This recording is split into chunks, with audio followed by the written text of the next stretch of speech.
Bueno, ¿qué tal? Buenos días, buenas tardes a todos y a todas.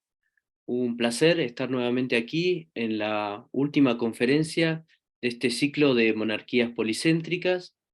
Es un placer y un honor hoy tener al doctor Manuel Herrero Sánchez y al doctorante Jonathan Orozco Cruz. Ambos dos van a trabajar sobre la monarquía hispánica, una estructura imperial policéntrica de repúblicas urbanas. Comenzaremos haciendo una pequeña semblanza sobre la carrera de ambos y luego le daremos paso a que ellos expongan ambos sus conferencias y dejar un espacio al final para las preguntas. Comenzando con el doctor Manuel Herrero Sánchez, tenemos que decir que es catedrático de Historia Moderna en la Universidad Pablo de Olavide de Sevilla.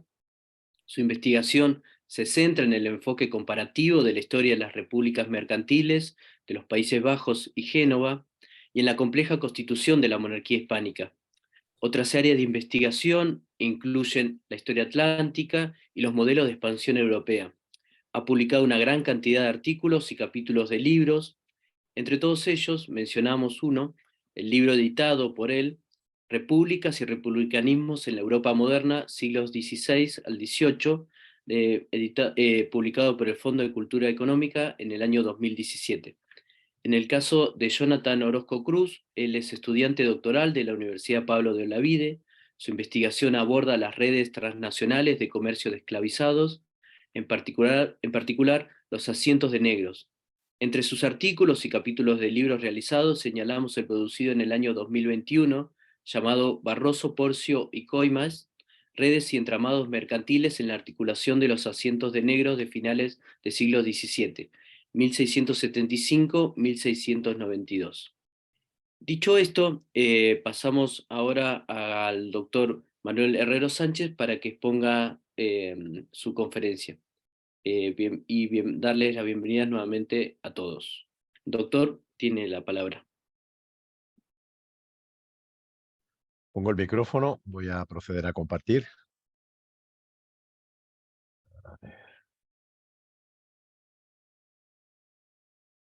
¿Se me oye y se ve más o menos la presentación?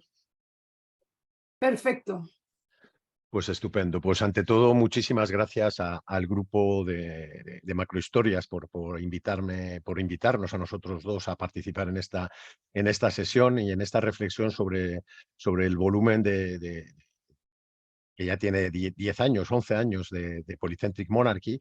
Y también por el hecho de hacerlo en un formato que a mí me parece que es un formato especialmente sugerente e interesante, que es el hecho de que algunos de los autores de ese volumen, que ya tenemos nuestros años, compartamos el espacio con gente que está o terminando su tesis o que la ha terminado recientemente y que en gran medida en muchos de los aspectos pues han seguido algunos de los modelos o de las pautas metodológicas relacionadas y planteamientos relacionados con algunas de las cuestiones de dicho volumen. Es algo también que se parece bastante, algunos sí que lo conocéis, al ciclo de conferencias que organizamos en la Universidad Pablo de Olavide sobre Europa, el mundo mediterráneo y su difusión atlántica, que este año ha entrado nada más y nada menos que en su 20ª edición. 20 sesiones, 20 ediciones son muchas, y en el que también hacemos este planteamiento, un joven investigador con una persona ya senior, y suele ser bastante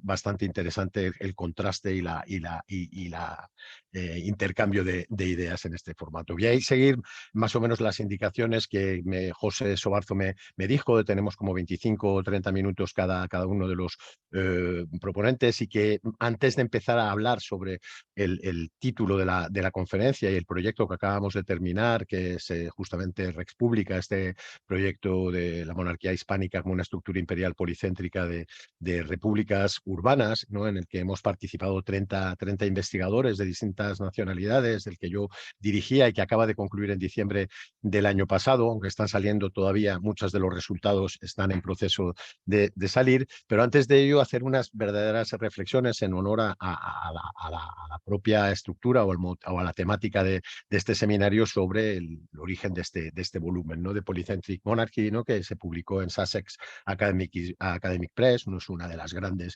famosas editoriales, pero sí que ha tenido un impacto bastante mayor incluso del que nosotros nos planteábamos cuando lo pusimos en marcha, ¿no? Porque la mayor parte de los que aparecemos, de los autores de este volumen, ¿no?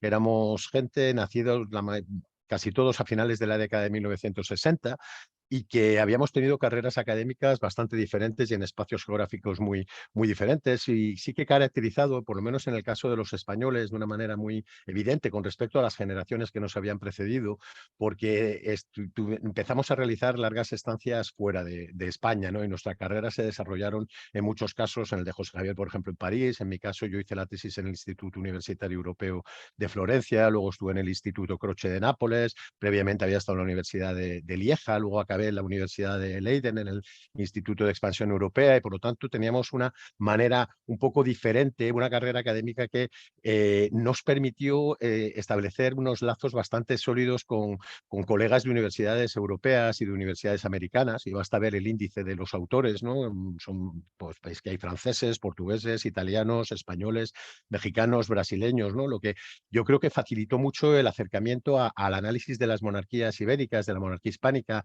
en concreto, desde un enfoque que ponía mucho el acento en denunciar el anacronismo de los planteamientos dominantes hasta entonces, que abordaban la monarquía como la suma de unas distintas historias nacionales muy inconexas entre ellas, ¿no? Y sobre todo también cuestionando mucho algo que marca mucho la manera de organizar académicamente la disciplina histórica en España, que es la existencia de esos departamentos de América separados de los departamentos de historia moderna, como si el departamento de historia moderna no tuviera que ver, o la monarquía hispánica fuera una cosa separada y que estudiaban los modernistas de la que estudiaban la gente que estudiaba cuestiones de lo que se denominaba historia de América. Nosotros en ese sentido tendíamos a especie de desnacionalización, desesencialización de la historiografía de la monarquía.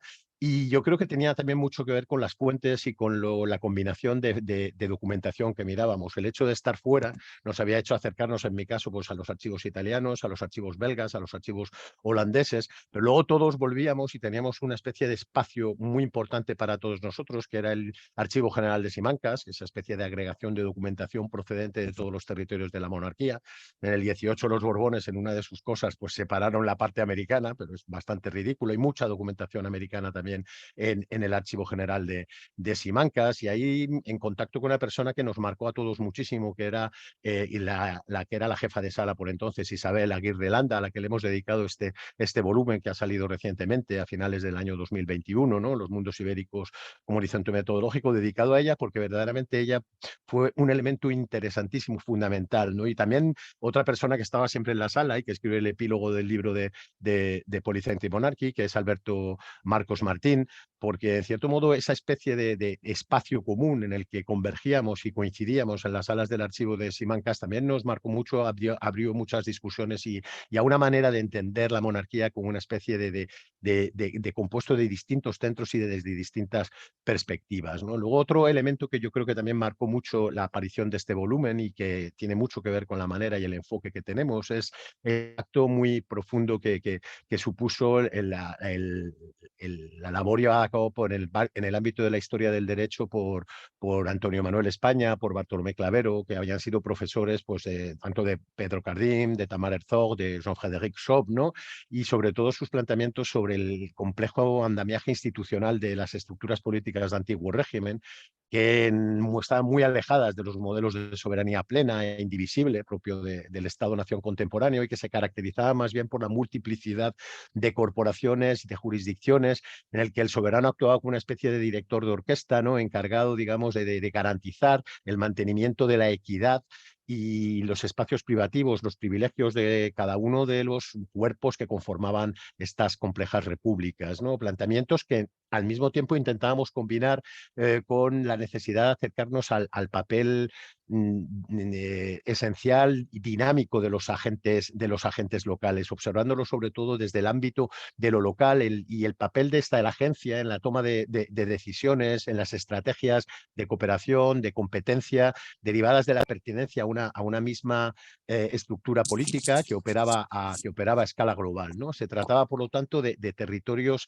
de corporaciones en permanente conflicto por la primacía, vinculados también, a su vez, para una serie de acuerdos acuerdos y de redes familiares, de intereses comunes bajo la jurisdicción de un mismo soberano y también, por supuesto, bajo también la obediencia de una misma religión, la religión católica. Y ahí me recuerdo mucho y me parece muy importante, tanto en el mecanismo de la gracia como también en la manera de entender la propia configuración política. Giovanni Levi lo decía en el prólogo del libro de Repúblicas, ¿no? Que hay que entender justamente toda el componente importante para el pensamiento político que estructuraba estos territorios, esa concepción del libre arbitrio de las distintas comunidades políticas que se sumaban a esta estructura, creo que actuaba como un elemento facilitador de esa agregación, ¿no?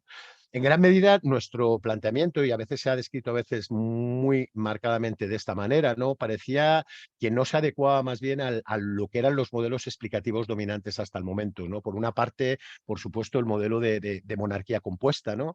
Liderado especialmente por Königsberger y por Eliot, ¿no? Y que partía sobre todo de esta especie de análisis de las dinámicas entre el centro y las distintas periferias, ¿no? Como el elemento vertebrador de la monarquía hispánica, entre una negociación especialmente bilateral del soberano con estas élites provinciales a través del alter ego del rey, de los distintos virreyes o gobernadores, pero al mismo tiempo también con un peso fundamental de la cuestión del patronazgo regio, ¿no? Eso sí, lo que a nosotros nos chirriaba un poco es que se ponía mucho el acento en que la verdadera política, la verdadera toma de decisión, y basta ver el protagonismo que tiene el conde duque de Olivares en el libro de Eliot, se tomaba prácticamente en Madrid, ¿no? Ahí es en la corte de Madrid donde, en cierto modo, se articulaba toda esta relación y es un planteamiento que sigue siendo incluso el dominante, ¿no? Yo pienso en el volumen este de Bartolomé Yun Casalilla sobre los imperios ibéricos y la globalización europea, ¿no? Que no parece muy acorde con las propuestas policéntricas, lanza una serie de dardos en contra y sobre todo él define estos imperios ibéricos como imperios compuestos, aunque luego es verdad que es un poco extraño porque luego dice que, bueno, que son menos centralizados de lo que tradicionalmente se ve, ¿no? Pero en cierto modo sí que existía y ha mantenido. Yo, por ejemplo, en el artículo que escribía en ese libro, seguía utilizando el concepto de monarquía compuesta. No es una cosa tan distinta, pero digo que esa especie de protagonismo del centro de Madrid y de ese decisivo papel de la corte del sistema polisinodial en todo el sistema, a nosotros no nos parecía como lo más adecuado. Menos estábamos de acuerdo con el otro enfoque que por entonces, cuando nosotros escribíamos, era el dominante y es el del grupo de Martínez Millán, por supuesto, Manuel Rivero y de toda la gente que en Italia también, Mozzarella y toda la gente que estudiaba especialmente el modelo el que podemos denominar como cortesanista, ¿no? Que sustituye la centralidad del Estado moderno por el protagonismo de la corte, ¿no? Y en el que los dos elementos vertebradores principales serían, por una parte, el rey y por otra parte, la casa real. Un análisis muy detallado de estas casas reales, ¿no? Y aquí, de nuevo, las distintas cortes periféricas, una monarquía de cortes, como la definían ellos, a cuya cabeza operaba también un virrey que, de nuevo, actuaba como cabeza, como correa de transmisión entre el soberano y las autoridades locales, pero que daban forma, sin embargo, a un sistema de poder compuesto, un sistema de poder bastante, para ellos, no desagregado, no tan compuesto, puesto que ellos verdaderamente sí que consideraban que era un sistema extraordinariamente jerárquico y dirigido verdaderamente por una única cabeza. Algo que, desde luego, si nosotros, los que mirábamos la documentación, sobre todo desde fuera, o teníamos el peso puesto en lo que estaba ocurriendo en los Países Bajos, por ejemplo, o en Italia, y ellos me extrañan, porque además son gente que ha estudiado mucho el caso italiano, era bastante indiscutible que la corte del rey en Madrid, ¿no? Alejada de las principales rutas de comunicaciones, en un contexto como el de esa época, dificultaba mucho la agilidad en la toma de decisiones, ¿no? Y que centros como Bruselas, como Nápoles, como México, estaban muchísimo mejor posicionados para dar respuesta inmediato a los asuntos del norte de Europa, a los asuntos, digamos, del Mediterráneo, al gobierno, por ejemplo, de Filipinas, que era una cuestión que, como bien sabéis vosotros, dependía prácticamente del reino de Nueva España. Además, nosotros pensamos que la monarquía estaba más bien vertebrada por toda una serie de centros de naturaleza no solamente cortesanos, sino que junto a estas cortes existían también unos centros mercantiles que quedaban bastante fuera de esta relación radial entre Madrid y el entramado cortesano periférico y que, como ocurría, yo que sé, con el caso de Amberes, por poner un ejemplo, con respecto a Bruselas, o de Sevilla con respecto a Madrid, no solo eran mucho más dinámicos y muchos más ricos y aportaban mucho más dinero al erario de la monarquía, sino que contaban con una población muchísimo más nutridas y ofrecían una serie de servicios fundamentales para el funcionamiento de este sistema imperial, del que a la vez extraían, que duda cabe, importantes beneficios y que además, especialmente estos entramados mercantiles que operaban dentro de la monarquía hispánica, que eran tan fundamentales como los entramados cortesanos, mantenían estrechas relaciones completamente al margen de los entramados mercantiles. Y eso también nos llamaba mucho la atención a los que estudiábamos cuestiones sobre todo de Génova, de los Países Bajos, donde ese protagonismo era tan evidente, ¿no? Entonces, en ese sentido, y vuelvo un poco al libro, ¿no? Se trataba de analizar la monarquía como una monarquía policéntrica, caracterizada por la existencia de numerosos centros rectores, ¿no? Y cuyo gobierno no se sustentaba tan solo en el establecimiento de relaciones bilaterales entre Madrid y los distintos territorios, sino que se apoyaba también en esta pluralidad de interconexiones entre cada uno de estos nodos, al margen incluso de la supervisión de Madrid, ¿no? Y con ello no queremos sugerir, ¿no? Como a veces se ha dicho, ¿no? Que no existiesen jerarquías o que todos los centros tuviesen un idéntico protagonismo en la acción del gobierno, como señalaba Manuel Rivero en un artículo especialmente crítico con los postulados de nuestro libro, ¿no? Y tampoco que pretendemos ni mucho menos restar importancia al papel central ejercido por el soberano, al aparato conciliar, en la dirección de las líneas maestras del gobierno de la monarquía. Todo lo contrario, la marcada fragmentación de la soberanía entre una importante variedad de centros de poder aumentaba, creemos, incluso la función arbitral del monarca a la hora de actuar como mediador eminente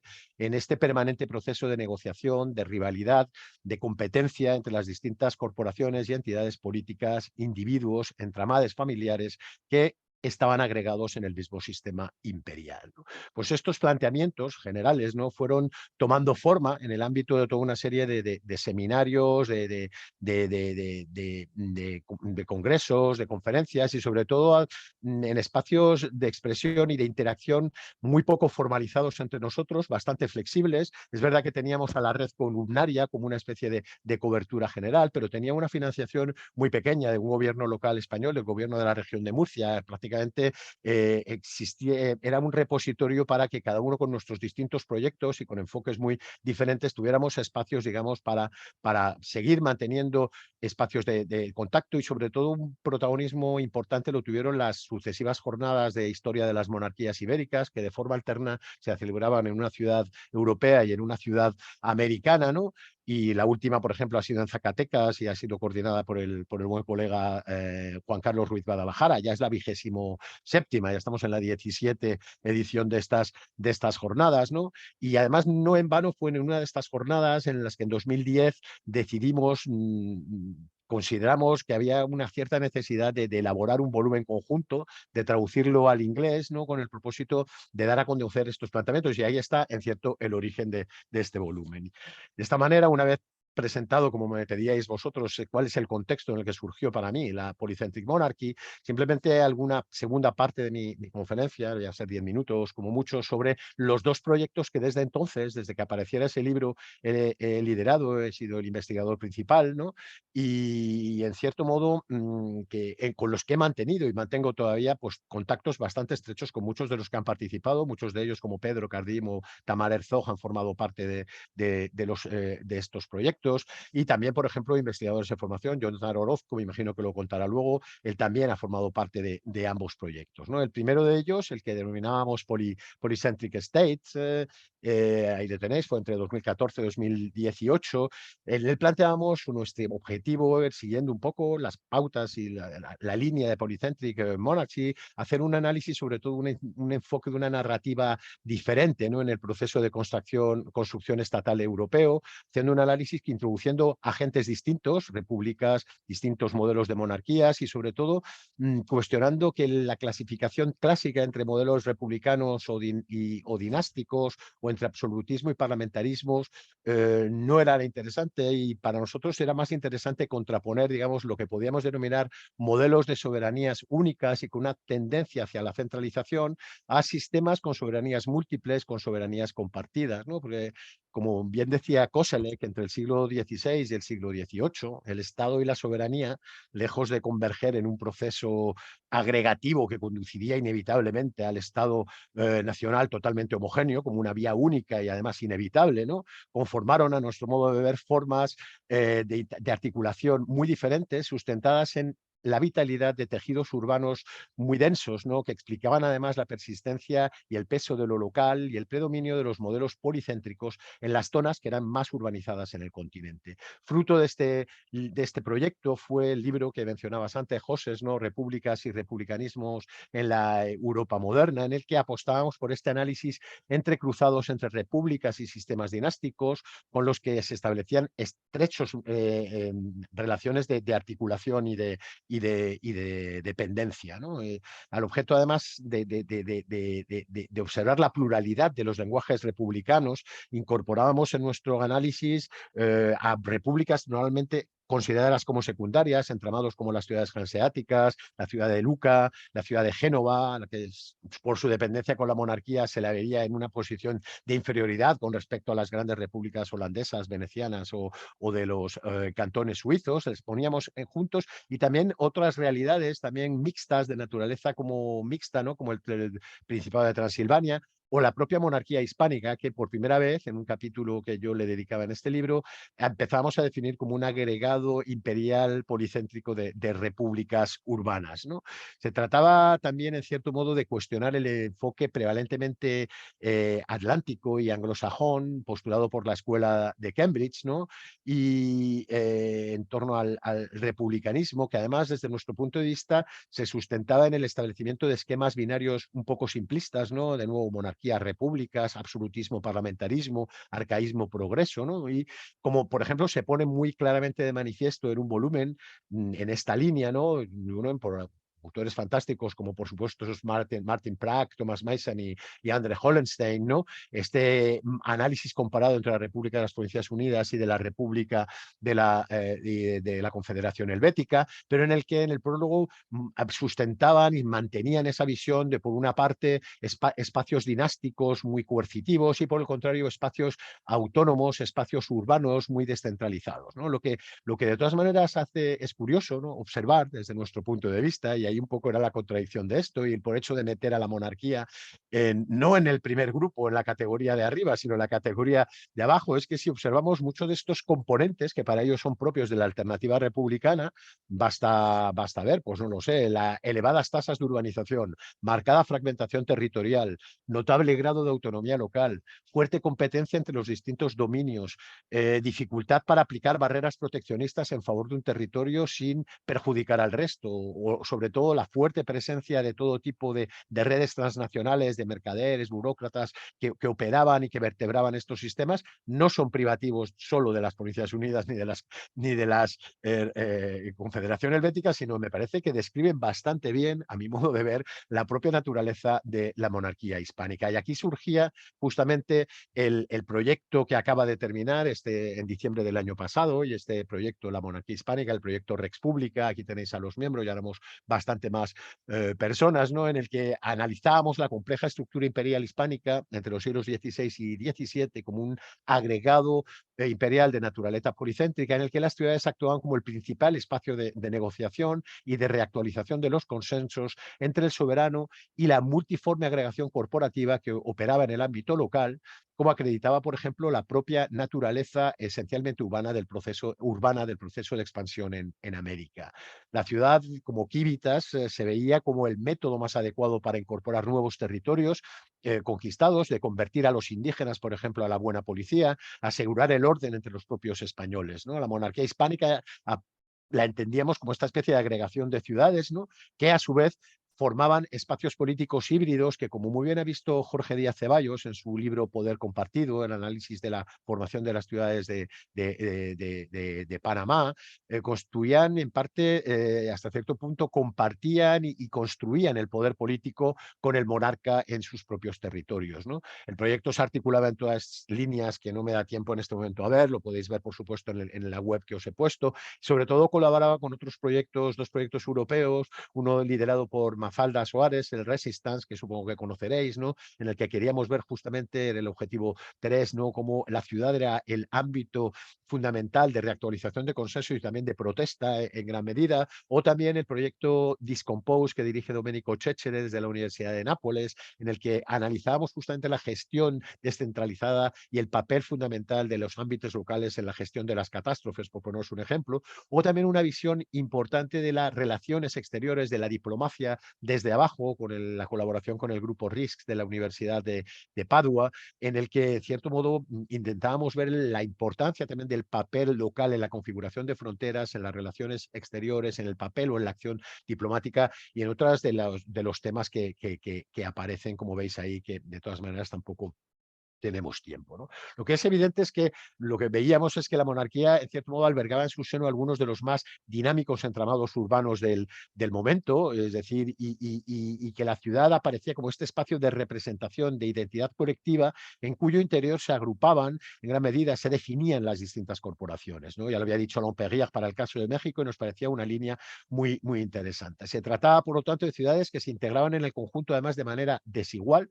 en consonancia con los servicios que cada una de ellas era capaz de ofrecer al soberano y de las prerrogativas, privilegios de los que gozaban y de las distintas maneras en las que se habían incorporado al sistema, como muy bien vieron José Javier Ruiz Ibáñez y Gaetano Sabatini en un artículo de Anales muy, muy, muy interesante, ¿no? El sistema imperial hispánico se caracterizaba, por lo tanto, por una gran variedad de entramados urbanos que iban de aquellos espacios donde existía un predominio notable de las grandes capitales, como ocurría, por ejemplo, en los reinos ibéricos de la Corona de Aragón, más parecido al modelo francés o inglés en este sentido, al reino de Nápoles también, pero que compartían también espacio con otros espacios donde había digamos, unas redes bastante más tupidas de ciudades, como ocurría en el Ducado de Milán, en los Países Bajos, en Sicilia o especialmente en Castilla, en los valles del Duero especialmente el valle del Guadalquivir. Entramados en los que la coyuntura económica, las transformaciones políticas e institucionales, como por ejemplo el traslado el definitivo de la Corte a Madrid a partir de 1561, suponían notables cambios de jerarquía entre cada uno de estos espacios urbanos, pero al mismo tiempo esto le dotaba de una enorme versatilidad y de una gran capacidad de resistencia, de resiliencia, ¿no? Y le explica en gran parte la perdurabilidad de este sistema. Las ciudades, además, eran el mejor espacio en el que incorporar en el seno de la monarquía a todo tipo de forasteros, ¿no? Lo que dotaba al sistema de un fuerte tinte cosmopolita compatible con la exacerbada exaltación de la identidad local por encima de cualquier otra ascripción, ¿no? En estas estructuras policéntricas, tanto en la monarquía hispánica como ocurría también en las Provincias Unidas, por ejemplo, o en parte en el Sacro Imperio, que lo estamos estudiando desde esa manera, ¿no? Estaban marcadas por el formidable peso de las repúblicas urbanas que operaban en su seno y, por lo tanto, el consenso de la comunidad local a la hora de definir la pertenencia aseguraba la autonomía de las distintas corporaciones, ciudades y demás entidades que componían el conjunto. Un marcado respeto por la autonomía local que, como muy bien ha analizado Tamar Herzog, hacía que los mecanismos de naturalización, de avecindamiento, se sustentaran en el consenso de la comunidad local y no en la mera decisión del soberano, como cada vez se iba haciendo más palpable en los reinos de Francia o de Inglaterra, que siempre se nos presentan como distintos, pero que para nosotros tenían bastante más elementos en común, ¿no? Hemos centrado también nuestra investigación para entender todo cómo se conectaban todos estos entramados, ¿no? Y cuáles eran las dinámicas que se establecían y que se generaban a escala local, ¿no? Hemos puesto el foco, como digo, en la miriada, en la gran número de agentes, de conectores que permitían integrar espacios tan distintos, espacios tan heterogéneos, ¿no? Una estructura política en la que operaban redes transnacionales de diferentes naturalezas, eran redes que eran capaces de moverse con gran habilidad en el imponente variedad de espacios jurisdiccionales, políticos, fiscales, económicos y de entablar además relaciones con las élites locales a través de enlaces matrimoniales o de otros mecanismos de interacción, ¿no? Sí, la monarquía estaba, por lo tanto, como vertebrada, entrelazada por una serie de entramados aristocráticos, burocráticos, militares, religiosos y de juristas que circulaban en el seno de la extensa red de cortes, de embajadas, de tribunales locales, de obispados, ¿no? Y que compartían una misma cultura política, además de transferir toda una serie de pautas de gobierno y de experiencias imperiales que podríamos definir como costumbres.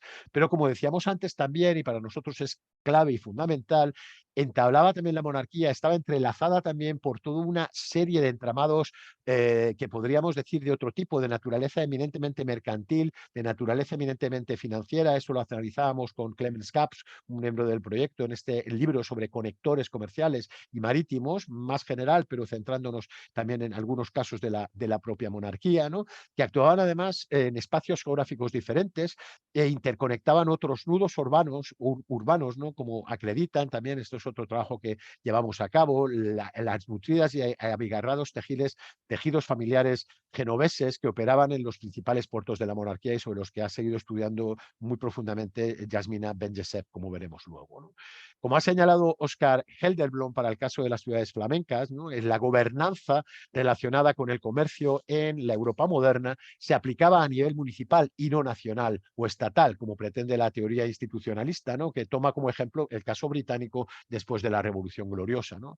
La competencia entre las distintas ciudades para obtener mayores cuotas de mercado y atraer a las comunidades foráneas más activas hacia su interior supuso importantes novedades institucionales, pero entrañó también y estimuló conflictos interurbanos que eran característicos en el seno de la propia monarquía, pues por ejemplo entre Cádiz y Sevilla, entre Mesina y Palermo, entre Amberes y Ostende, entre Valencia y Alicante, entre Panamá y Cartagena de Indias, como creo que luego nos mencionará el propio Jonathan Orozco, ¿no? Y toda esta circunstancia dificultó, por supuesto, la aplicación de medidas proteccionistas, de medidas mercantilistas, y como muy bien ha señalado Regina Graffay, la práctica política en sistemas policéntricos y en sistemas de esta naturaleza, como el holandés o como el español, se realiza sobre todo a través de instituciones municipales, a través de instituciones locales o regionales, y era completamente irreconciliable con la regulación económica y política a un nivel nacional, como se suele describir el mercantilismo o el cameralismo. En este sentido, una de las líneas que estamos trabajando bastante con Clemens Kaps, el que comentaba antes de conectores, es esta especie de análisis del mercantilismo desde una perspectiva descentrada, ¿no? No tan centrada. Hemos hecho una sesión primero en Sevilla en el 2022, en 2023 la hemos hecho hace poco en Linz. Queremos hacer una última que dará como libro, como base un libro y veremos comparar un poco el caso de la monarquía hispánica con las realidades del Sacro Imperio, porque hay muchísimas concomitancias y muchísimos elementos interesantes de comparación, ¿no? En este mercantilismo descentrado que creo que tiene en el asiento de negros, del que nos va a hablar Jonathan Orozco, un espacio muy elocuente de lo que es decir, este monopolio que no es un monopolio, como muy bien dice Regina Grafe. Y simplemente unas palabras mínimamente sobre los libros que han estado saliendo en el marco del proyecto, este libro reciente de Yasmina Ben-Yessef sobre la monarquía española en una perspectiva policéntrica, el de Yasmina para una de las redes de estos agentes, los agentes Serra, en un análisis global de todos los territorios de la monarquía, el de Rocío Moreno Cabanillas, que va a sacar una versión también en inglés en Brill sobre comunicación e imperio y ver la persistencia de los modelos policéntricos en el espacio americano a pesar del reformismo borbónico y cómo toda la reforma del correo depende muchísimo del peso fundamental que tienen las autoridades locales, y también el libro que editó David Martín Marcos en colaboración con otro proyecto, pero también como parte de nuestro proyecto, sobre la configuración de las fronteras, muy en línea con el trabajo Frontiers of Possession de Tamar Herzog, o con la tesis doctoral que defendió hace muy poco Alberto Rodríguez sobre la tregua de los 12 años, analizándola no tanto como una decisión que se toma entre Madrid y La Haya, sino como esa configuración, ese acuerdo de 1609 se va a fraguar sobre todo desde el ámbito local y va a poder ser efectiva su aplicación y su duración durante 12 años gracias a la acción de determinados grupos locales. Aparte de eso, tenemos libros que están en elaboración y que tienen que aparecer, el que yo tengo bajo el libro del proyecto, ¿no? Que aparecerá en Routledge, es una especie de recopilación de algunos artículos con artículos nuevos, el de Benoît Maguesot sobre el caso sobre todo de los asentistas concertistas genoveses de Galera, también la misma colección de Connectors de Global Context de Radlets, que es muy interesante para ver también lo que decimos, este papel también de entes ajenos en el funcionamiento del propio sistema imperial, y el de Jonathan Orozco, yo mismo y Pedro Cardín, que va a ser fruto de un congreso que organizamos, que va a aparecer en Bril, en el Atlantic World, fruto de este congreso sobre el asiento de negros que organizamos en noviembre de 2021, ¿no? Y sobre el papel fundamental de los entramados transatlánticos y ese papel básico de los entramados mercantiles. Y aquí yo ya le dejo la palabra a Jonathan Orozco y la tesis que está elaborando, que esperemos que va a aparecer prácticamente a la vez que el libro de asientos, y dejo de compartir pantalla para que pases a compartirla tú, Jonathan. Muchas gracias. Muchísimas gracias, doctor Herrero Sánchez. Así es, nos dio un panorama general de todos los grupos que se están trabajando, de las nuevas publicaciones, me pareció súper interesante. Y bueno, ahora darle la palabra a Jonathan Orozco Cruz para que nos comente, digamos, su investigación doctoral a partir de los asientos de negros. Jonathan, te escuchamos. Perfecto, pues muchas gracias a los organizadores por contar conmigo para este ciclo.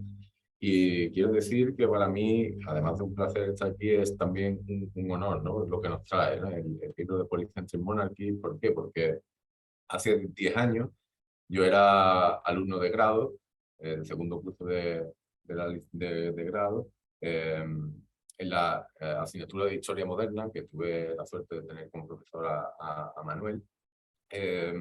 Justo hace 10 años, por tanto, hacía muy pocos meses que había aparecido realmente este libro, y en una de las prácticas de ese curso, pues Manuel nos trajo varios capítulos de este libro con perspectivas tan innovadoras, ¿no? Que en principio, pues a todos nos costó un poco entender, ¿no? Porque veníamos de otra serie de modelos que quizás por ciertas necesidades de simplificar un poco la historia, pues y también de un discurso histórico, ¿no? Del discurso histórico que decía Manuel, ¿no? De la predominancia del Estado-Nación, pues nos habían explicado de otra forma, ¿no? Pero yo creo que lo que nos aportó y lo que me aportó desde ese momento el libro Polycentric Monarchy, que nos trae aquí, fue sobre todo una perspectiva, ¿no? Una mirada. No tanto quizá, bueno, también hay puntos apartados metodológicos, puntos que tienen que ver con las fuentes y cosas en las que entraré en mi investigación concreta, ¿no? Cómo abordo estas cosas desde mi investigación, pero sí que es verdad que tanto en este ciclo de conferencias como en el propio libro, queda bastante claro que en realidad no hay una unidad de criterio en torno a metodologías, fuentes, etcétera, pero sí que hay una mirada, una perspectiva, ¿no? Y eso es lo que me dio desde ese momento. Y esa perspectiva, ¿no? Que para mí permitía explicar y estudiar una cantidad de cuestiones complejas que para mi gusto supera lo que permitían paradigmas anteriores, ¿no? Por ejemplo, las relaciones de poder articulado en diferentes centros, la atención a la multiplicidad de jurisdicciones que entraban en liza en los distintos conflictos, o las negociaciones permanentemente abiertas, pues, sobre todo el foco en los agentes, en las redes, los entramados sociales que conformaban esta monarquía y que la conectaban, ¿no? Entonces, realmente, algunos de los puntos que se pusieron sobre la mesa en este libro atraviesan, ¿vale? Mi propia perspectiva, mi propia investigación doctoral, ¿no? En el marco de mi tesis estudio las redes, como ha dicho Manuel, las redes sociales que operaban en el seno de los asientos de esclavos. Ya sabéis que los asientos de esclavos es la forma de externalizar que tenía la monarquía del monopolio de introducción de esclavos en América a finales del siglo XVII. Concretamente, yo me ocupo de los asientos que van justo después del asiento de Domingo Grillo, que supone una refundación del sistema de asientos, como después veremos. Estos asientos que van desde 1675-76 hasta 1694, ¿no? Este monopolio para introducir esclavos en América, concedido a a una compañía, en este caso a una compañía o a una corporación, como es el Consulado de Mercaderes de Sevilla, ¿no? Que es de donde parte realmente mi tesis. Precisaba para ponerse en funcionamiento una serie de redes, dar lugar, coordinar una serie de redes con alto componente cosmopolita internacional, ¿no? En línea con el concepto que propuso Francesca Trivelato, el Communitarian Cosmopolitanism, las redes que se constituían dentro de estos asientos, que operaban dentro de estos asientos, iban mucho más allá de los elementos de cohesión que se han estudiado como clásicos, ¿no? La familia, la religión, la nación o el paisanaje. Esta naturaleza transnacional era indispensable para operar en geografías lejanas, desenvolverse en diferentes centros de poder de esta monarquía y también fuera de la monarquía, ¿no? Diferentes jurisdicciones y también conectar mercados. Por ello, en mi investigación, para abordar estas redes, parto desde su inserción en los distintos entramados, en los distintos ámbitos locales, en los que habitualmente operaban estos agentes, tanto dentro como fuera de la monarquía hispánica. Esto también tiene su reflejo en la metodología, por supuesto. Utiliza una metodología en la que es fundamental el juego de escalas, ¿no? El juego de escalas entre el análisis local, regional, al imperial, global, ¿no? Si se quiere. Lo que me permite observar el comportamiento de estas redes desde lo local y su proyección hacia diferentes espacios vinculados al negocio de la trata de esclavos a finales del siglo XVII. Una perspectiva muy presente en Polycentric Monarchies y también discutida o digamos que puesta sobre la mesa tanto las posibilidades como los límites de este juego de escalas en el monográfico que os pongo en el PowerPoint, ¿no? El monográfico coordinado por Gabriel en 2019. La inserción de estas redes en el ámbito local constituía el fundamento no solo de sus negocios, sino de la propia construcción de las mismas y de su influencia política, económica y social, arraigada en las diferentes repúblicas urbanas que formaban parte de la monarquía hispánica en toda su extensión, pero también en otros centros de decisión más allá de sus fronteras políticas, donde se jugaban partes fundamentales del negocio de la trata, ¿no? Como Ámsterdam, Londres o los puestos avanzados de las compañías monopolísticas de estas naciones mercantiles en el Caribe, como Curazao y Jamaica. La capacidad de las redes del asiento para desenvolverse hábilmente en un amplio entramado de jurisdicciones hizo de las mismas auténticas conectoras del funcionamiento de esta estructura imperial policéntrica, cuyo sistema linfático era un tapiz de redes mercantiles, diplomáticas, aristocráticas, en los que se entremezclaban los intereses de estas redes con los de la monarquía. Y esto es una de las claves de la vitalidad y la pervivencia de su modelo en un contexto como la segunda mitad del XVII. Esto me lleva también a trabajar con una serie de fuentes concretas, fuentes primarias de tipo privado, mercantil privado, en la que predominan los fondos de protocolos notariales, ¿vale? Ahí os pongo algunos de los archivos que he consultado en el marco de mi tesis, esto lo paso rápido. Protocolos notariales de Sevilla, de Cádiz, de Ámsterdam, combinados con una variedad tipológica de fuentes de archivos estatales, tanto españoles, portugueses, neerlandeses, ingleses, como podéis ver ahí, donde encuentro consultas de consejos, pero también pleitos, resoluciones de juntas de comercio, correspondencia tanto mercantil como diplomática, etc. Mi investigación se enmarca en un periodo en el ámbito internacional que se encuentra entre la Paz de Westfalia, 1648, y la Paz de Utrecht, tan importante para el asiento. Se trata de un periodo especialmente relevante también para la investigación de Manuel Herrero, en el que es experto, ¿no? Y aquí os pongo algunas de sus publicaciones al respecto.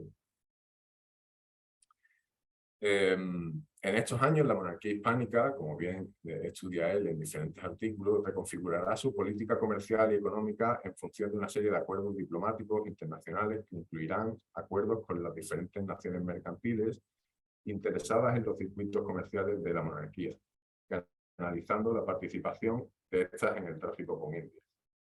En este sentido, los asientos de esclavos que estudio constituían una innovación con respecto a los anteriores, monopolizado por hombres de negocios portugueses desde finales del siglo XVI y en los cuales lo que se externalizaba no era el monopolio en sí, sino la administración de las licencias, de la venta de licencias para introducir esclavos.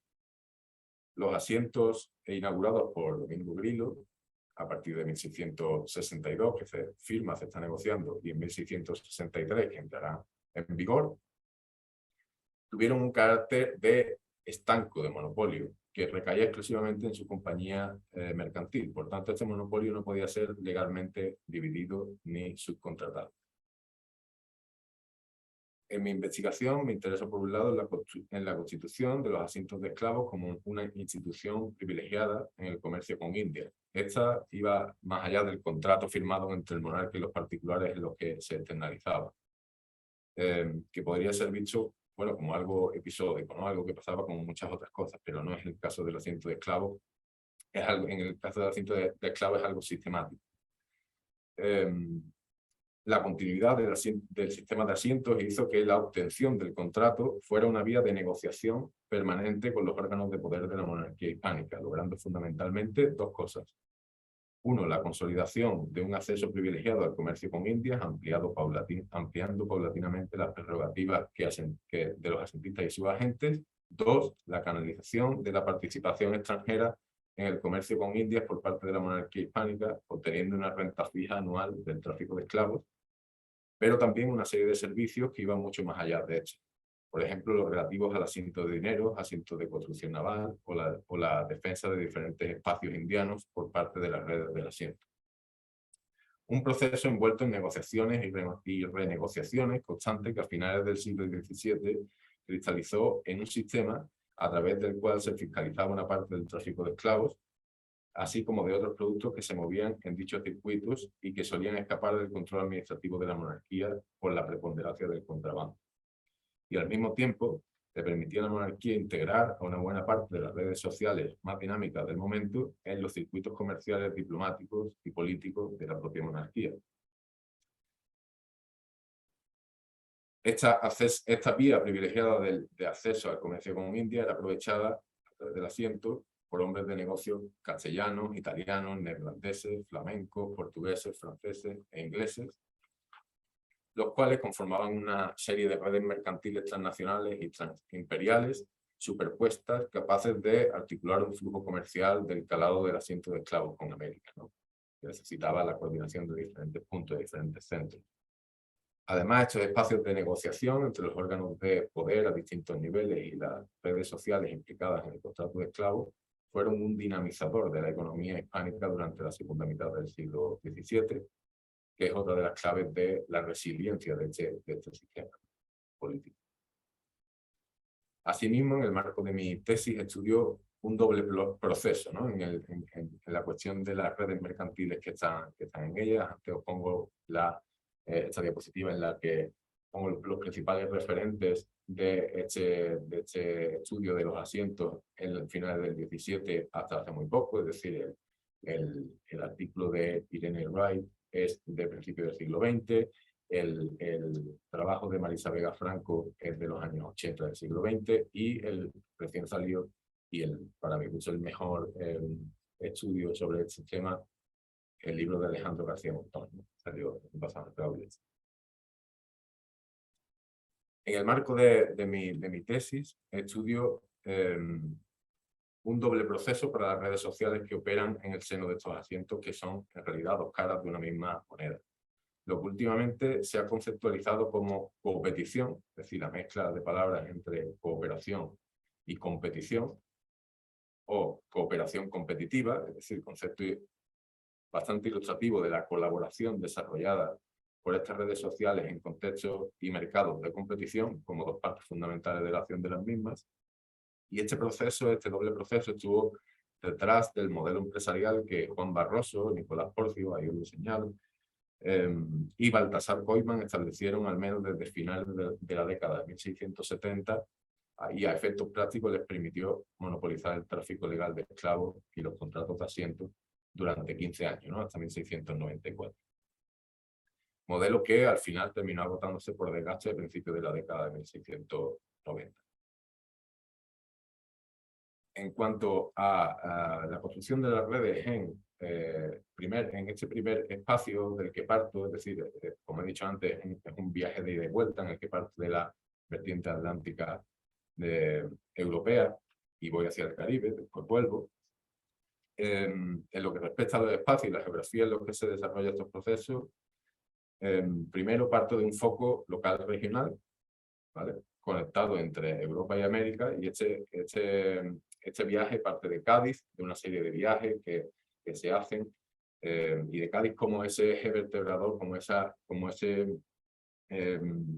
nodo de pivote entre un tráfico que iba desde Hamburgo, Ámsterdam hacia el Mediterráneo, pasando por Cádiz, pero hacia Alicante, Cartagena, Génova, Venecia, la Toscana, etc., ¿no? Estas redes comenzaron a cooperar en relación al mercado textil en este ámbito mediterráneo, y posteriormente cooperaron en el tráfico de esclavos en el marco del asiento del Consulado de Sevilla, un asiento que corresponde una excepción dentro de esta segunda mitad del siglo XVII, pues retomó en buena parte el modelo portugués, el modelo de venta de licencias para introducir esclavos que habían explotado los portugueses durante sus asientos en la primera mitad del siglo XVII.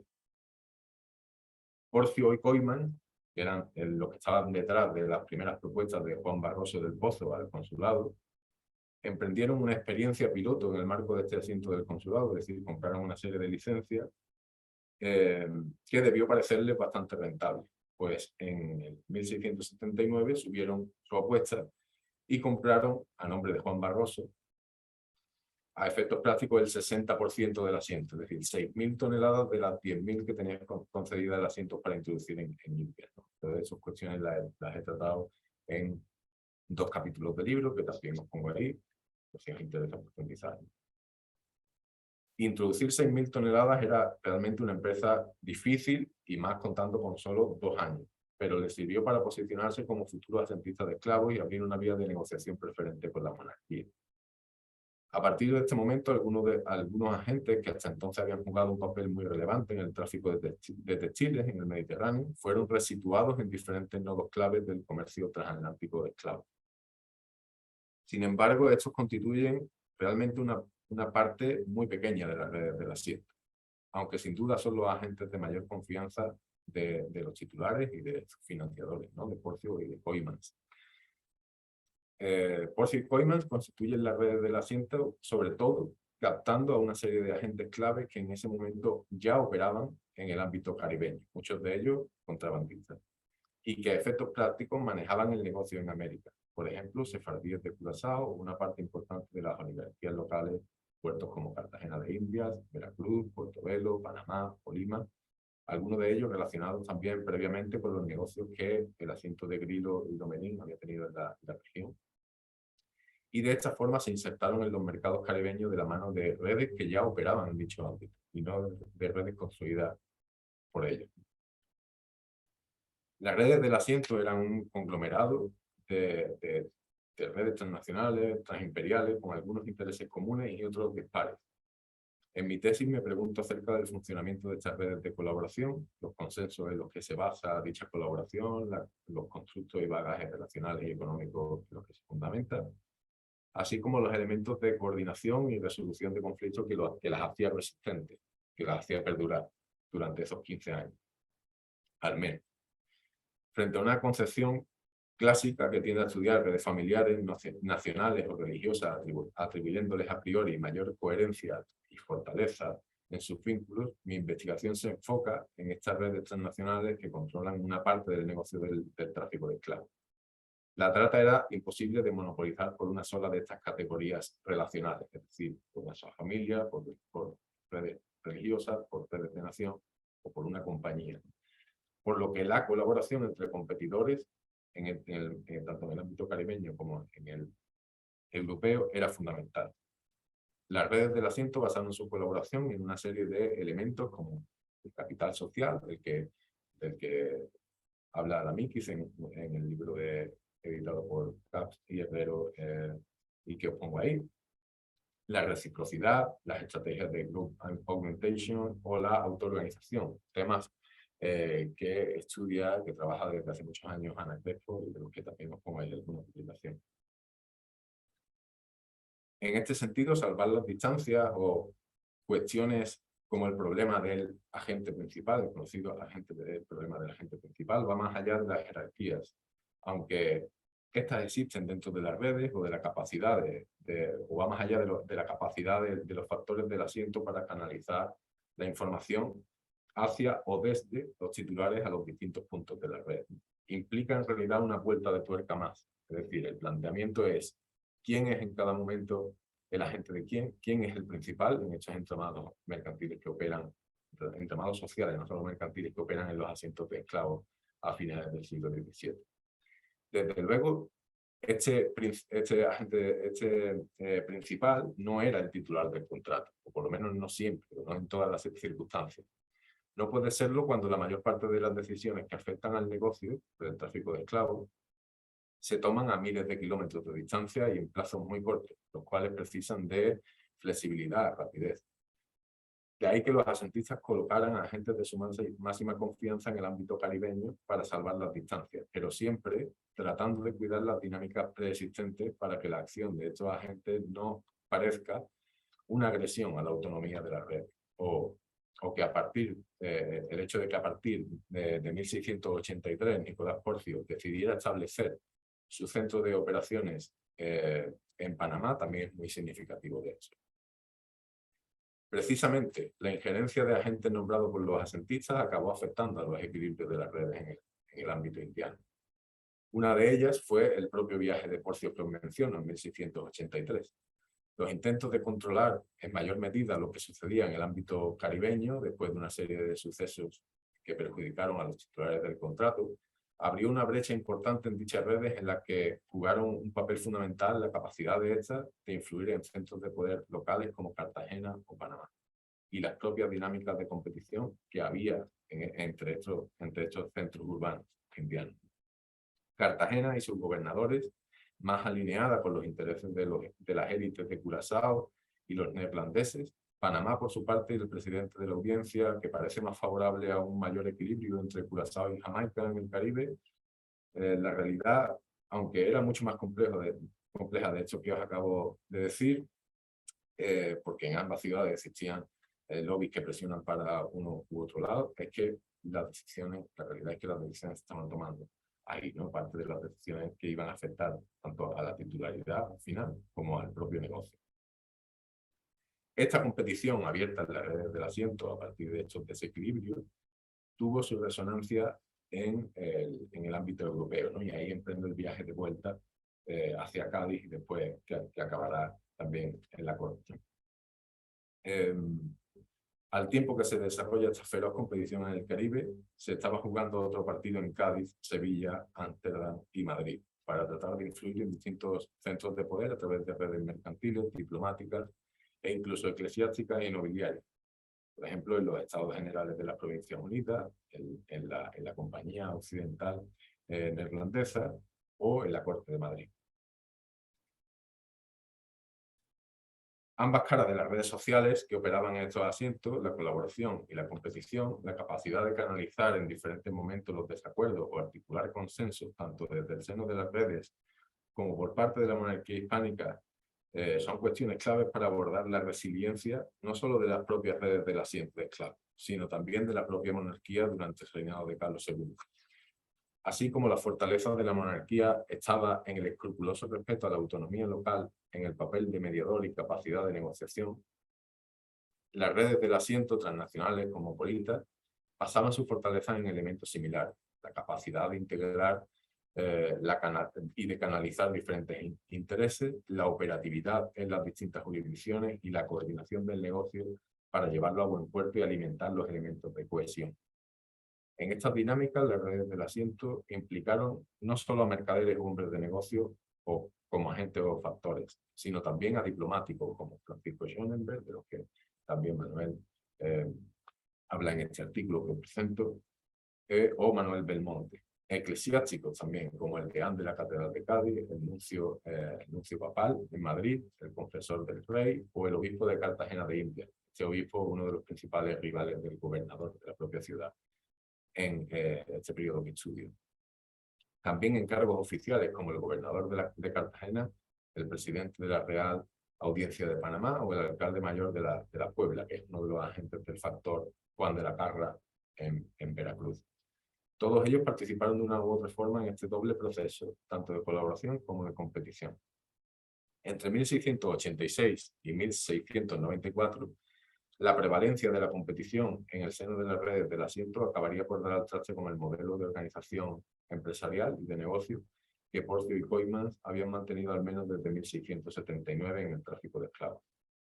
Este es un claro ejemplo no solo de competición mercantil, que es algo que normalmente se da por sentado cuando se estudian redes o mercados, sino también de otro tipo de intereses, como las dinámicas entre núcleos urbanos que conforman esta monarquía policéntrica y que compiten entre sí, no solo ante el monarca, sino también por un trato preferente en el acceso a un amplio surtido de productos, tanto europeos como americanos, importados, exportados, reexportados vía Jamaica y Curazao, en cuyo negocio también participaban sus propias oligarquías locales, ¿no? Las oligarquías locales indianas.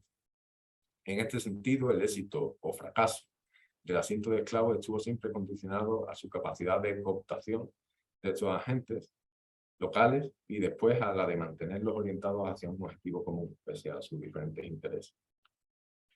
Por tanto, lo que propongo en esta visión de ida y vuelta, y ahí os pongo también un artículo que ha salido recientemente sobre la capacidad de estas redes de canalizar informaciones por encima de otros medios institucionales. Lo que propongo en esta visión de ida y vuelta es poner de relevancia que parte de lo que sucedía en el marco del asiento y concretamente en las redes sociales que operaban en su seno, se jugaba en una serie de centros que, aunque incluyen la corte, no son Madrid. Por ejemplo, Cádiz, Sevilla, Lisboa, Ámsterdam, Cartagena de Indias, Portobelo, Veracruz, Panamá, Lima, etc. Aunque, por supuesto, no hay que olvidar Madrid, donde se juega una parte considerable del negocio. Allí se llevaban a cabo la negociación de los contratos, los servicios, las prerrogativas tan importantes para el atractivo de estos asientos, ¿no? Para ambas partes. También estas negociaciones tuvieron una forma específica de llevarse a cabo en Madrid, a través de agentes de negocio con influencia en los distintos consejos, última instancia jurisdiccional, donde se dirimían cuestiones que atañían no solo a la titularidad de los contratos, sino mucho más allá, ¿no? Como he explicado anteriormente. Recientemente, el estudio del papel de estos agentes en las decisiones que emanaban desde la Corte a través de complejas relaciones crediticias ha sido iniciado por Francisco Andújar, que también presentó las principales líneas de su investigación actual en el último encuentro de columnaria de Corredech. Y él las estudia en este libro, ¿no? El Latino de Madrid, para el caso de Juan de Aedo, así como su propia conferencia que he mencionado en el ámbito del encuentro de red columnaria, en la que uno de los casos de estudios que manejaba era precisamente Diego Ignacio de Córdoba, agente de una serie de entramados mercantiles con intereses en las Indias y también del asiento en la corte. Aunque la capacidad del crédito como generador de lealtades ha sido estudiada ampliamente, incluida en el marco de este ciclo, como vimos en las conferencias de Sabatini y Crivelli, y también en el libro Polycentric Monarchy, por ejemplo, en el artículo de De Luca para el caso de Milán, ¿no? En los siglos XVI y XVII.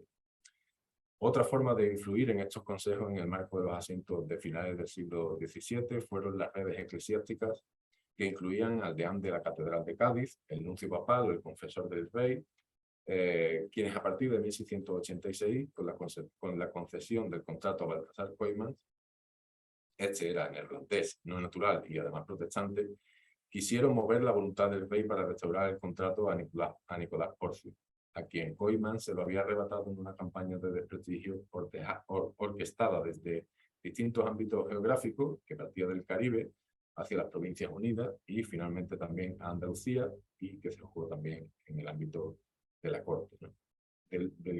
De esta cuestión he escrito que no lo he mencionado antes, este capítulo del libro que está a punto de salir y que también traté en las últimas conferencias de columnaria, bueno, no en las últimas, en las anteriores, que se realizaron en Granada.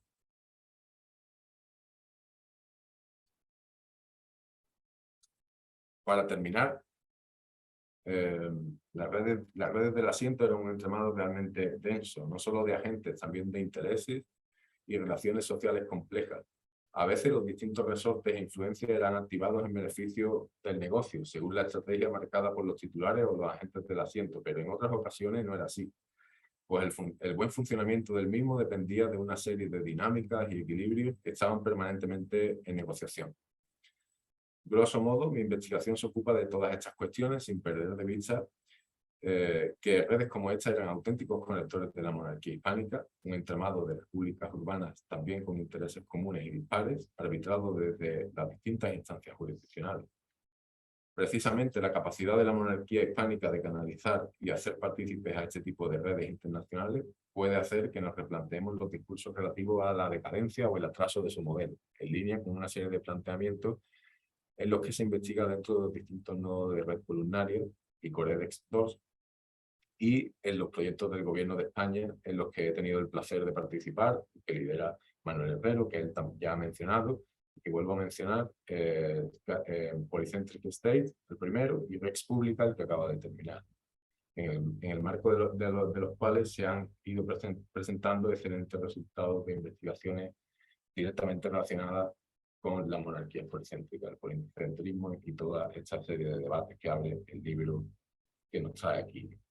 Y por mi parte, nada más, estoy a vuestra disposición para cualquier tipo de pregunta que queráis hacer. Gracias. Muy bien, Jonathan, muchísimas gracias por tu participación. Ahora quisiéramos abrir el espacio para las preguntas que nos han llegado, comenzando con el doctor Manuel Herrero Sánchez. Tenemos como dos bloques de preguntas diferentes.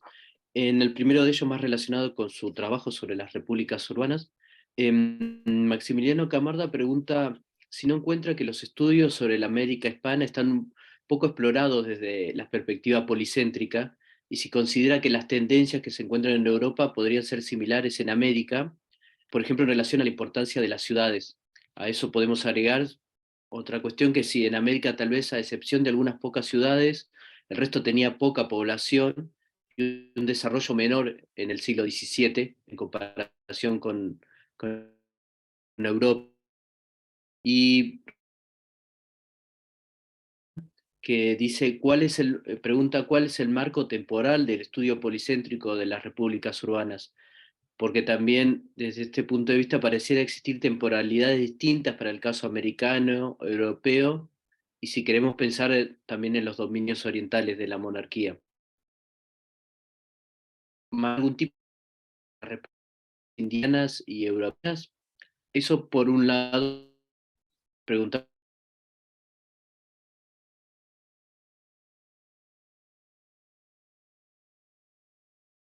No te he oído muy bien el final de José, de lo que decías, la última frase.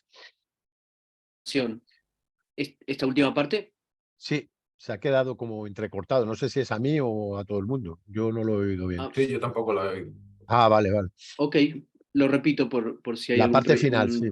Me quedé con la temporalidad. Las temporalidades eran distintas en América y a partir de ahí no he oído. Ok. Y el otro es el bloque relacionado más con el oficio de la investigación.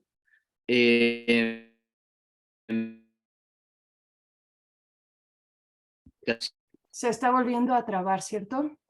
Sí. En Sí. inglés. ¿Quieres hacerla tú, Andrea? Por sí, si no se me dale. escucha bien. Está muy bien, la hago yo, no te preocupes. Gracias. Sí, por nada. Vale, entonces, sobre las condiciones de publicación, ¿cierto? Queremos saber su opinión sobre las publicaciones en inglés, entre la tensión de llegar a otros que no son hispanohablantes, fortaleciendo miradas globales o cerrar un poco las discusiones en Latinoamérica. Esa sería la segunda pregunta. Muy bien. ¿Sí? ¿Respondo ya? Dale, espero? sí. Vale, Empezamos con perfecto. esas preguntas y luego seguimos Muy con bien. Jonathan. Yo considero que para la primera, el primero que me preguntaba era Camargo, una cosa así, espérate, ¿no? ¿Cómo se llamaba él? Camarda. Maximiliano Camarda. Sí. Sí. Bueno, pues desde mi punto de vista, el enfoque policéntrico se está desarrollando muy bien y con mucha vitalidad en el ámbito americano. Yo no lo sé, tengo muy buena relación, especialmente con gente como Gibran Bautista y Lugo, que me consta mucho que está analizándolo, también con Atsin, sobre todo en el tema de las embajadas de ciudades. Trabaja con el grupo de Ida Mauro en la Universidad de Barcelona y es muy interesante ver cómo existe también una especie de diplomacia urbana, pero también los trabajos de Quijano para el modelo republicano en México, más de pensamiento político, pues me parece que es extraordinario y un enfoque muy clarificador.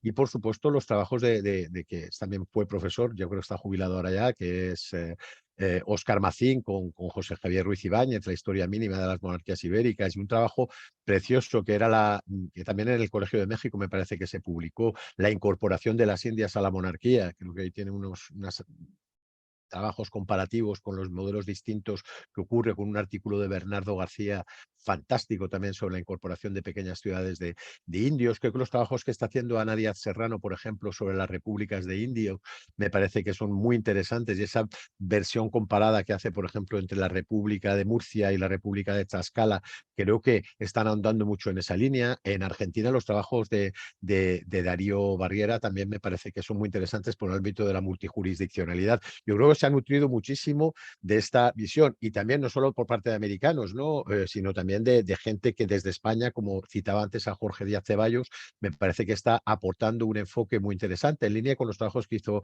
Richard Kagan en su momento sobre la transformación de Civitas y URBS, o el trabajo también bueno, de Janine Laupegueas, que citaba antes, y me gusta muchísimo para la parte del final de la monarquía, y hablando y enlazando un poco con el tema de las temporalidades, los trabajos que está haciendo Clément Thibault sobre el republicanismo policéntrico, porque él ha hecho análisis muy interesantes sobre el proceso de independencia y lo vincula muchísimo la aparición de los modelos republicanos, tanto en Estados Unidos, las revueltas, las revoluciones atlánticas, como también en la monarquía de España, cómo esos procesos tienen muchísimo que ver con esta experiencia republicana, con el peso de las ciudades, con el peso de las audiencias, con el peso crucial y determinante del propio pensamiento político, que consideraba que el poder no era del rey, sino que el poder era del rey, pero a través de la mediación del pueblo, y toda esa visión, por lo tanto, tradicional de un pensamiento escolástico muy fuerte y que era muy importante en este espacio. Por lo tanto, yo creo que sí que hay una vitalidad muy fuerte. En el ámbito mercantil, los trabajos de Margarita Suárez, y eso lo sabe muy bien Jonathan,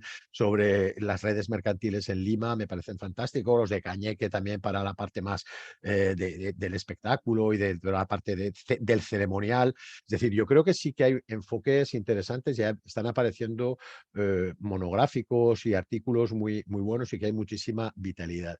Yo no veo, sí, las cronologías son distintas, pero es que en toda la monarquía, y justamente me refería un poco de una de la parte esencial de la versatilidad y de la resiliencia de esta estructura política, es como no existe un momento de decadencia para todos, un momento de auge para todos. Son fases que van, como muy bien explicado, yo creo que se veía muy bien en la intervención de Jonathan, en esa parte segunda mitad del 17, descrita siempre como de catástrofe y de hundimiento de una estructura política, y en América existe una plena vitalidad, hay un dinamismo espectacular, quizás más en Nueva España, en la época que habla Jonathan, pero todavía muy importante también en Perú, pero justamente la aparición de todo el espacio del Río de la Plata, también muy ligado a las consecuencias de la posición de la monarquía después de Westfalia. Por lo tanto, hay una serie de visiones y de maneras que yo creo que lo que hacen es ver que estas cronologías son distintas también en América, pero también lo son en Europa. En Europa no todos los territorios entran en declive. En la monarquía, justamente a finales del 17 es el momento en que hay una vitalidad muy fuerte del Reino de Nápoles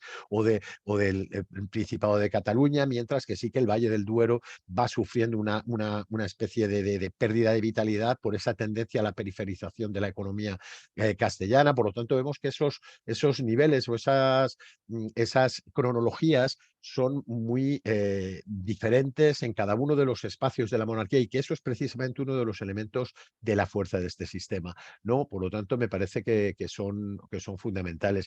Y con respecto al oficio del historiador y de dónde publicar las cosas, pues bueno, muchas de las cosas vienen dadas por una parte por la necesidad de hacer carreras científicas, y eso que os voy a decir a los más jóvenes, que tenéis que publicar en artículos y tenéis que publicar en revistas que están bien indexadas, por supuesto, que es importante importante. Nosotros cuando decidimos publicar en inglés este volumen es porque nos dábamos cuenta de que por mucho que hiciéramos congresos, que escribiéramos artículos, que hiciéramos monográficos en revistas españolas o en revistas francesas o italianas, era como si no nos leyeran, es como si no existiera, seguíamos con los mismos parámetros explicativos. Os enseñaba el libro, por ejemplo, de una persona tan sabia como Martin Pratt, Hollenstein, que había hecho un enfoque muy interesante sobre el papel de los agentes y un enfoque desde abajo, que tanto tenía que ver con lo nuestro y que no parecían darse por aludidos o entender la monarquía y se mantenían siempre, ¿no? Ahí nos quedamos con Eliot, con mucho algunos estudios culturales, más relacionados con el ámbito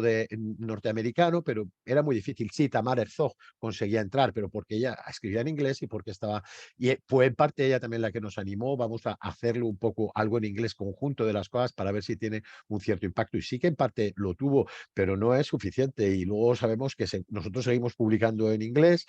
Y bueno, tampoco te creas tú, es decir, esta colección que coordinan Pedro Cardini y Harald Braun, en la que estamos sacando varios libros en Routledge, pues sí que es una manera interesante. El que ha enseñado, por ejemplo, también Jonathan Israel de Alejandro García Montón sobre los asientos, esos son interesantes. Pero también hay críticas dentro del grupo y me consta, ¿no? Una persona tan fantástica como Bernard Vincent, que es como parte también en parte el padre de columnaria y siempre está en parte manteniendo y tiene un vínculo muy fuerte con José Javier Ruiz Ibáñez. Yo creo que ellos tienen un libro magnífico sobre la situación política. Está en síntesis, una síntesis de la política y de la economía de la monarquía en los siglos XVI y XVII. Pues Bernard Vincent está un poquito enfadado con el hecho de que hacemos muchos congresos en inglés, el de descentrar el mercantilismo, que publicamos casi todo en inglés, que no tiene sentido, que a veces parece un poquito un espectáculo de imbéciles, porque somos todo gente que entendemos el español,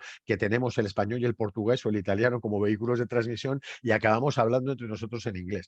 Pero bueno, quizás es verdad cuando hablamos de la monarquía hispánica puede ser, pero si queremos que entren en la danza o que se metan otros espacios como el Sacro Imperio, ahí la gente no habla inglés como nosotros, español como nosotros no hablamos alemán, y que la manera de tener una lengua común es el inglés, como si fuera el latín de antes, y que por eso y hay que hacer un poco pues las dos cosas, intentar publicar en español, pero también no dejar este espacio. Por eso, en parte, lo solemos hacer así.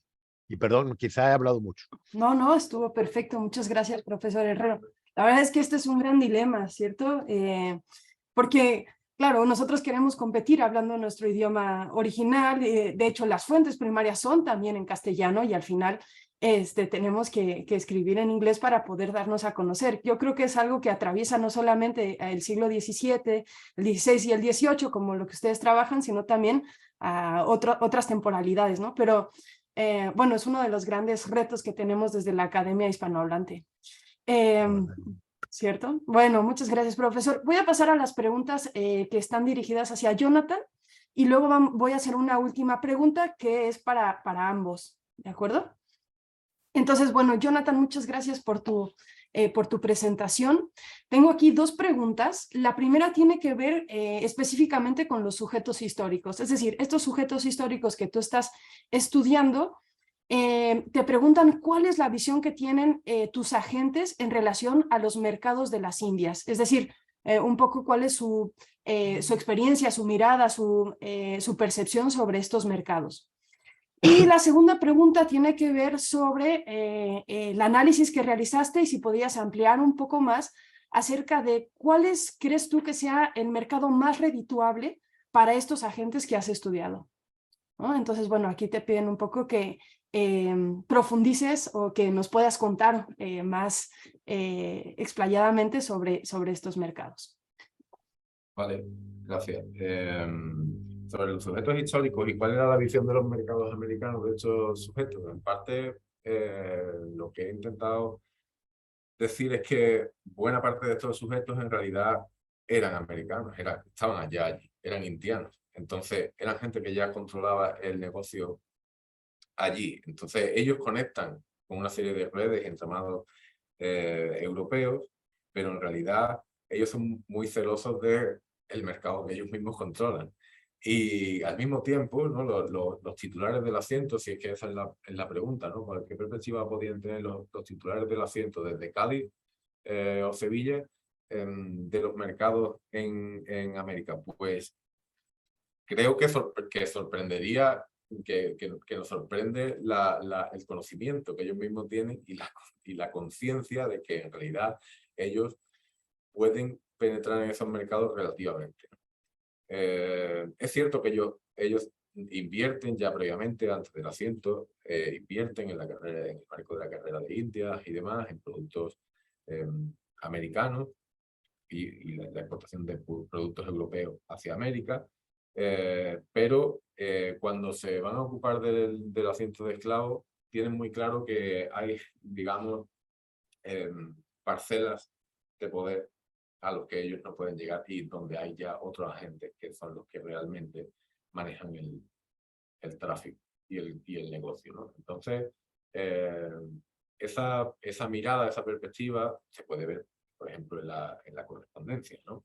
En la correspondencia, pero también en cosas un poco más sutiles, pero que entronca con la columna vertebral de lo que es el comercio con América, ¿no? Y que también enlaza con la segunda pregunta, es decir, con la financiación de los viajes, con la financiación de cómo van a planificar esos viajes, cómo van a pensar en llevar navíos desde que tienen que partir de Cádiz o Sevilla hacia América y allí operar, ¿no?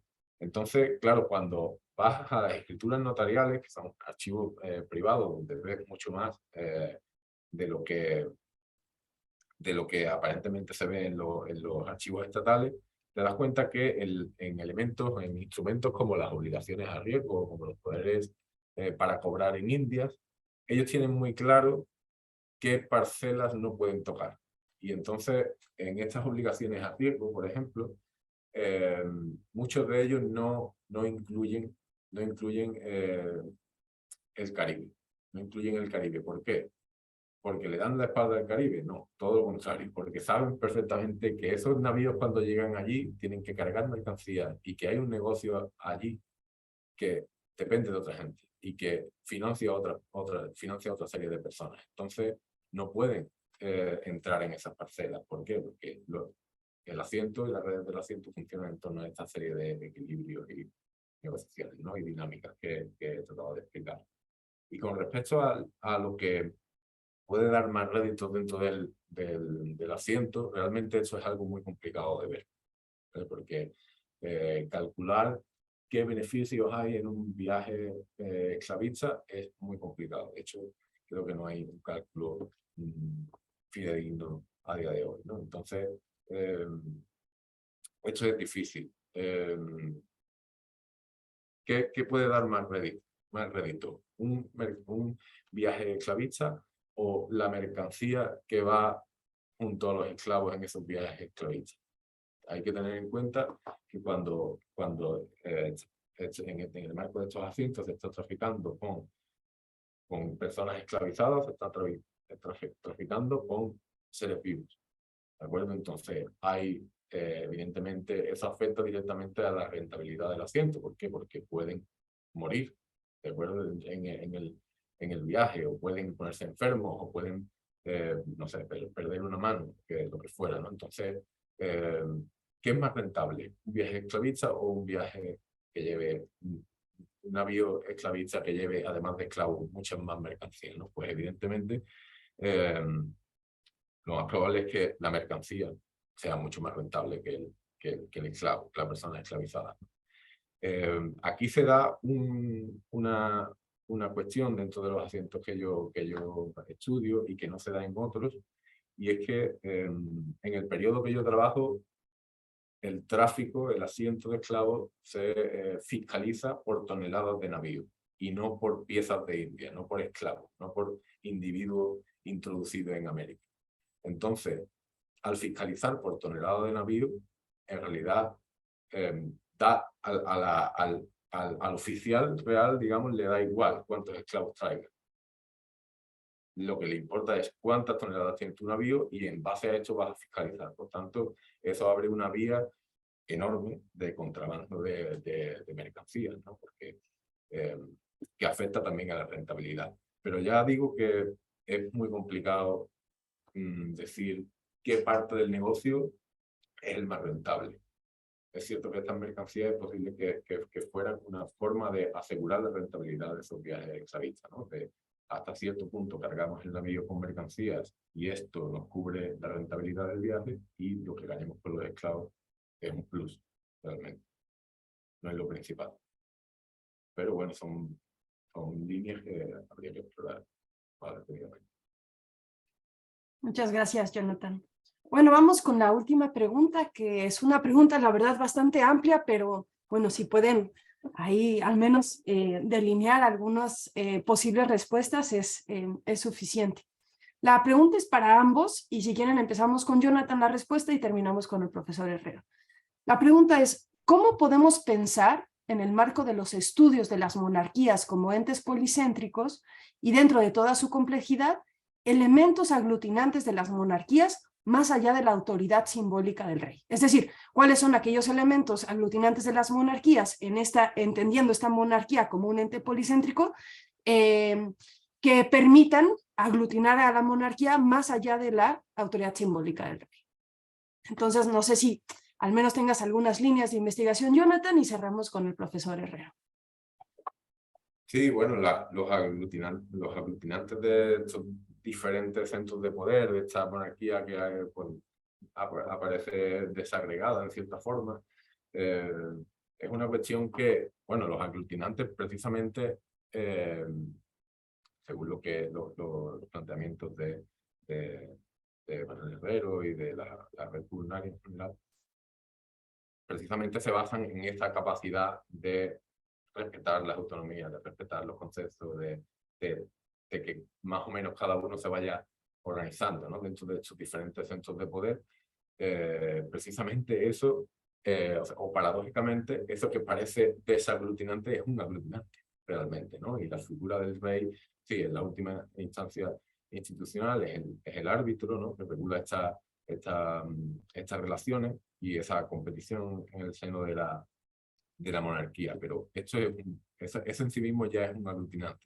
Y otro aglutinante, pues evidentemente son una serie de intereses que van desde lo social, lo político, lo económico, ¿no? Entonces, por ejemplo, en el caso de los cientos de esclavos, uno se puede preguntar por qué por qué las oligarquías indianas van a participar en el tráfico de esclavos, si ya en el asiento de esclavos, si ya monopolizan este tráfico, si ya están realmente llevando a cabo las introducciones de esclavos, de mercancías, etc. Y es precisamente la propia estructura de la monarquía y las posibilidades que hay dentro de ella y dentro de la legalidad. Y además que esa legalidad, en el marco de los asientos que yo estudio, es bastante amplia, bastante flexible. Es precisamente eso lo que lo hace también atractivo, económicamente, socialmente y políticamente también. Entonces, bueno, esas serían un poco las líneas que yo marcaría, pero seguro que Manuel tiene una respuesta muchísimo mejor que la mía. Su micrófono, profesor. Ahora Sí, me ahora oís. sí. Nada, que la tenía para que no se acople. La verdad, no te creas, Jonathan, son las importantes, las has citado tú totalmente. Bueno, lo clásico es siempre afirmar que es una monarquía que está vertebrada en torno al mismo monarca, y eso no es falso, es verdad, es porque el monarca es, digamos, el eje, muy bien, esa última instancia jurisdiccional en poderes que se sustentan sobre todo en el respeto a la multijurisdiccionalidad, pero con una última cabeza de todo este sistema, en este sentido, por supuesto, y todo el mecanismo de patronazgo, el rey supone un elemento vertebrador. Son todos territorios que están bajo la jurisdicción de ese monarca. Pero hemos visto muy claramente que entran en liza muchos territorios también en estas monarquías que para mí, desde luego, no se pueden entender, no solo con que ya es difícil de coordinar con los territorios del propio interior, los territorios de la misma jurisdicción del rey, sino la capacidad para atraer otros territorios completamente ajenos. Explicaba Jonathan muy bien el peso de Jamaica o el peso de Curazao. Yo cuando estudio, es decir, la política exterior, es decir, o el propio funcionamiento de la monarquía hispánica, es que todo el sistema linfático de la misma son los entramados genoveses, y en teoría Génova es un vector ajeno a la monarquía, pero la mayor parte de los genoveses se benefician, se integran, participan, se unen con las élites locales, religiones son un elemento fundamental. Por lo tanto, esa capacidad es sorprendente que no solo, y lo ha estudiado muy bien José Javier Ruiz Ibáñez en su libro Hispanofilia, esa capacidad, digamos, de atraer, ¿no?, los 2 volúmenes que acaba de publicar, a un montón de agentes y de grupos de distinta naturaleza. Ese es uno de los elementos que también le da vitalidad. Por supuesto, uno que no hay que olvidar nunca es la religión. La religión católica es fundamental. Yo lo hablaba muy rápidamente sobre el componente político que puede tener, ese libre arbitrio de la comunidad política, y eso facilita la incorporación de otros territorios. También por ese papel de la hispanofilia, la religión también es crucial, ¿no? Y supone y provoca tensiones con los holandeses, como ha visto muy bien Jonathan ahora al hablar justamente del asiento de Koopman, ¿no?, que es un protestante que al final está trabajando. Por lo tanto, el tema de la religión, el componente de universalidad, esa especie de la religión católica que tiene también un componente muy interesante de multiplicidad de jurisdicciones, es decir, el aceptar la otra corona, que es la corona papal, la Iglesia católica, ahí el papel fundamental de las redes eclesiásticas en esta monarquía es algo completamente indiscutible, es fundamental, es una monarquía católica con una proyección católica y que tiene ese elemento como elemento de unión de muchas élites y elemento de promoción también fundamental. Pero sinceramente estoy muy de acuerdo con Jonathan como él ha empezado. Yo creo que, aunque no parezca paradójico, el gran elemento diferenciador de atracción, que se ve muy claro en la segunda mitad del siglo XVII, cuando militarmente la monarquía no es tan fuerte, es el respeto a la diferencia, el respeto a la capacidad de representación de cada espacio local y de sus privilegios, de sus formas de organización, de sus parlamentos, de sus monedas, de sus lenguas, de sus etnias, de sus diferencias. Y ese respeto a la diferencia se pone más de manifiesto